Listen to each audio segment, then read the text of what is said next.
दोस्तों साल था 2014 का, जब नए नवेले प्रधानमंत्री चुनकर के आए तो क्या माहौल बना था टीवियों पर भी। जो गोदी मीडिया खूब प्रचार कर रहा था कि प्रधानमंत्री मोदी ही सब कुछ हैं और रोज नए बिल पास हो रहे थे। रोज प्रधानमंत्री नरेंद्र मोदी का चेहरा टीवी की स्क्रीन पर घुमाया जा रहा था, रोज फोटो खींच रहे थे, रोज वीडियोस अपलोड हो रहे थे।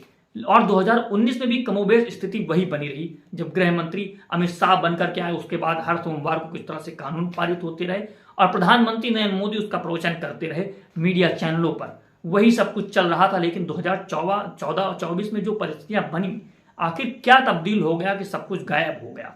प्रधानमंत्री अंडरग्राउंड क्यों हो गए? जब से चुनाव हो गया उसके बाद अब लोकसभा में भी बैठक चल रही है, लेकिन प्रधानमंत्री तो गायब हो गए हैं। जब 2019 में प्रधानमंत्री कह रहे थे कि एक अकेला सब पे भारी है, जब वो प्रवृत्ति दिखा रहे थे, लेकिन इस बार निकल के कह रहे हैं कि प्रधानमंत्री का 2.5 घंटे तक गला घोटा गया, उनको बोलने नहीं दिया गया।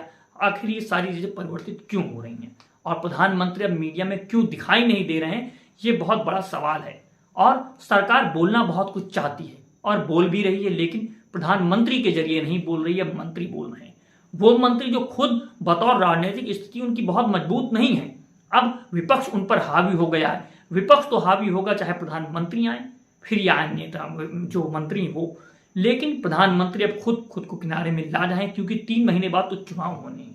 3 महीने बाद महाराष्ट्र, गुजरात और झारखंड के चुनाव होने हैं। उस राजनीति को भी, दृष्टिकोण को समझना होगा। और अगर अभी प्रधानमंत्री को घेर लिया गया विपक्ष के द्वारा तो चुनाव में बहुत बड़ा नुकसान हो सकता है। और मोदी का मतलब है चुनावी जीत। अगर चुनावी जीत नहीं हो रही तो मोदी फैक्टर काम नहीं कर रहा है तो सारी चीजें बदलती हुई चली जाएंगी। तो नई परिस्थिति में विपक्ष पूरी तरह से हावी है। अब प्रधानमंत्री मौका नहीं दे रहे हैं, वो आ ही नहीं रहे हैं, अंडरग्राउंड हो गए हैं, तो मंत्रियों पर हावी है। फिर वो चाहे रेलवे मंत्री हो, रेल हादसे जिस तरह से हो रहे उनको पूरी तरह से घेरने की कोशिश की जा रही है और घेरना उचित भी है।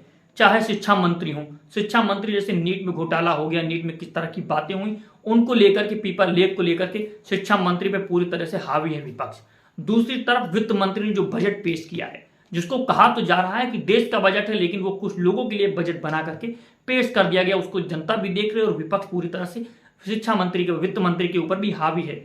दूसरी तरफ लोकसभा स्पीकर की अगर आप बात करेंगे तो उनको भी बख्शा नहीं जा रहा है। 2010 सालों तक किस तरह से उन्होंने अपनी बातों को रखा और विपक्ष को चू नहीं कर सका, लेकिन 2024 में जो परिस्थितियां बनकर के आई, नेता विपक्ष जब राहुल गांधी बनकर के आए उसी समय उन्होंने कह दिया कि आप सत्ता के आगे नतमस्तक हो गए, ये उचित नहीं था। इन सारी चीजों को देखते हुए सरकार खामोश है और बोलना भी बहुत कुछ चाहती है। बोल किसके जरिए रही है? किरण रिजिजू के जरिए, जो 2014 में चुनकर के आए। उसके पहले वो चुनकर के आए नहीं थे, लेकिन तब से उनकी जो परिस्थिति बन रही है, अब 2024 में वही जवाब दे रहे हैं, वही सत्ता के साथ खड़े होने की कोशिश कर रहे हैं। ओम बिरला की बात करेंगे तो लोकसभा स्पीकर बनना नहीं चाहते थे, लेकिन सत्ता ने उनको बना दिया, क्योंकि कोई सत्ता परिवर्तन नहीं चाहती थी, इसलिए उनको ला करके खड़ा कर दिया, क्योंकि वो बहुत कम वोटों से जीते हारते हारते बच गए। दूसरी तरफ आप अगर वित्त मंत्री की बात करेंगे, निर्मला सीतारमण, जो एक भी चुनाव नहीं जीती, चुनाव जीत करके नहीं आए, लेकिन 7वां बजट उन्होंने पेश कर दिया। अब सरकार यही चाहती है कि जो कमजोर नेता है उन्हीं को मंत्री बना करके रखा जाए। क्यों? क्योंकि वो हाथों की कठपुतली बनकर के रहें।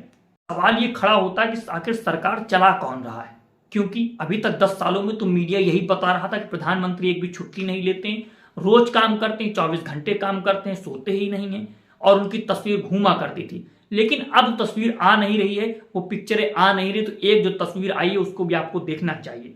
ये तस्वीर है यूनाइटेड किंगडम के फॉरेन सेक्रेटरी के साथ प्रधानमंत्री नरेंद्र मोदी की, और इस मुस्कुराहट को भी आप देखिए कि सेमीकंडक्टर के साथ जो समझौता हुआ है उसके साथ सिर्फ ये तस्वीर आई है।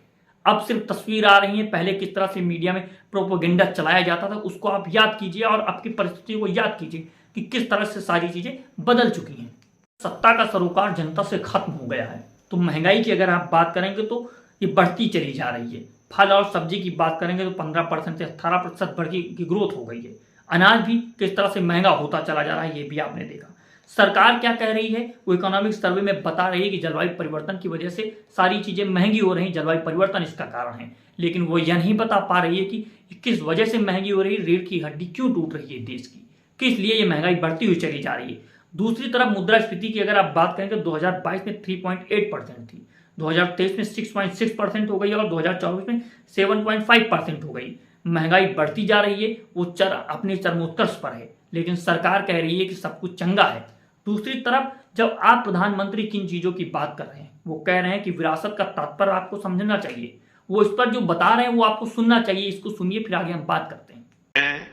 कि भारत को जानने के लिए अवधारणाओं से मुक्त नई सोच की जरूरत है।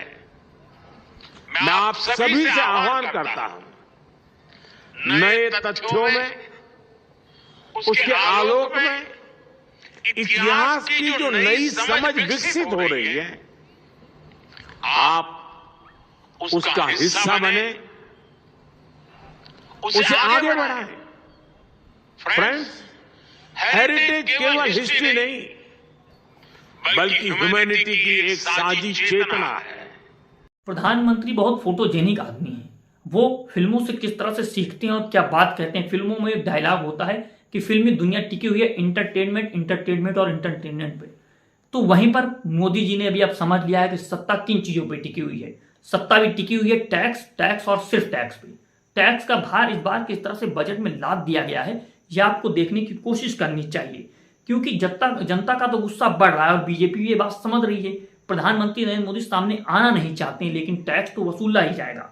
और जो बजट में टैक्स की बात की गई है, टोटल कमाई 48 लाख करोड़ है, जिसमें टैक्स सिर्फ 38 लाख करोड़ आ रहा है। और एक हंसी की बात और आपको बताएं कि सरकार जैसे कहती है, जो लोग मानते थे कि 2014 में देश आजाद हुआ, उन्होंने कई बार कहा कि जनता तो टैक्स ही नहीं देती है, उनके ऊपर ये तमाचा है। जो सरकार की ही रिपोर्ट है वो बता रही है कि इनकम टैक्स 11 लाख करोड़ रुपए है। सबसे ज्यादा इनकम टैक्स से सरकार की कमाई हुई है। उसके बाद जीएसटी से कमाई हुई है 10 लाख करोड़ रुपए। 10 लाख से थोड़ा सा आंकड़ा ज्यादा है। उसके तीसरे नंबर पर आता है कॉर्पोरेट टैक्स। कॉर्पोरेट टैक्स तीसरे नंबर पर है, सेपरेट नंबर 1 पे है इनकम टैक्स, और जीएसटी दूसरे नंबर पर। जीएसटी आप छोटा सा पार्ले का बिस्कुट लीजिए, उसमें भी जीएसटी लगता है। आप टूथब्रश लीजिए, उसमें भी जीएसटी लगता है। आप आटा लेकर के आइए, उसमें भी जीएसटी लगता है। आप कफन लेकर के आइए, कोई मर गया है, उसमें भी जीएसटी लगता है। सरकार ने हर जगह जीएसटी ठूंस दी है। पेंसिल पे भी जीएसटी लगता है और कलम पे भी जीएसटी लगता है। किताब लेकर के आइए, हर जगह पर जीएसटी और सिर्फ जीएसटी है। सरकार का यही मानना है कि टैक्स और टैक्स, सिर्फ टैक्स वसूलना है, उसी पर सरकार टिकी हुई है। और उद्योगपति जो कॉर्पोरेट टैक्स है वो तीसरे नंबर पायदान पर जाकर के खड़ा है। जो प्रोपोगेंडा चलाया जाता था कि किस तरह से टैक्स आता नहीं है, लेकिन जीएसटी और इन्हीं के आधार पर सारा टैक्स आ रहा है। जब इन सारी चीजों को आप देखेंगे और समझेंगे तो आपकी मनोवृत्ति एकदम साफ हो जाएगी और आपके सामने से सारी चीजें स्पष्ट होने लगेंगी। सवाल इनमें 3 बहुत महत्वपूर्ण है। पहला सवाल यह है कि मोदी भी समझ रहे हैं, सत्ता भी समझ रही है कि जनता से सत्ता का सरोकार तो रहा नहीं। ये बात विपक्ष भी समझ रहा है और मोदी जी भी इस चीज को देखते हुए कह रहे हैं कि अगर अब नीति बदली नहीं गई तो मोदी फैक्टर जो है वो गायब हो जाएगा और जो आने वाले 3 राज्यों के चुनाव हैं उनमें बहुत बड़ा चकमा लग सकता है। दूसरा सवाल यह है कि जब जो लोग डर गए थे वो सत्ता के साथ खड़े हो गए, उनको फायदा भी पहुंचा दिया गया बजट में। लेकिन अब जो लोग साथ खड़े नहीं हुए थे, जो डरे नहीं थे, वो किस तरह से आक्रामक हो रहे हैं। लोकसभा में भी आप देख रहे हैं और राज्यसभा में आज किस तरह के भाषण हुए। आकाश बनर्जी ने किस तरह की कल बात की थी वो भी आपने देखा। आज राघव चड्ढा ने किस तरह के मुद्दों को उठाया है ये भी आपने देखा।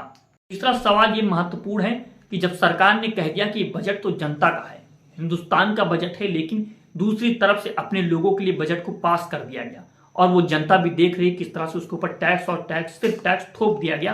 तो इन सारी चीजों के जो सवाल खड़े होंगे आने वाले 3 चुनावों में और देश में जो किस तरह की परिस्थितियां बदलेंगी वो भी देखना बहुत महत्वपूर्ण होगा। और मोदी फैक्टर जो है वो गायब हो रहा है और गोदी मीडिया से भी मोदी का चेहरा किस तरह से शिफ्ट होता हुआ चला जा रहा है ये भी आप देख रहे हैं। आप सब इस चीज के गवाह हैं। आदाब स्वीकार कीजिए आमिर खान आजाद का। जय हिंद, जय भारत। आप देख रहे हैं 2 बोल न्यूज।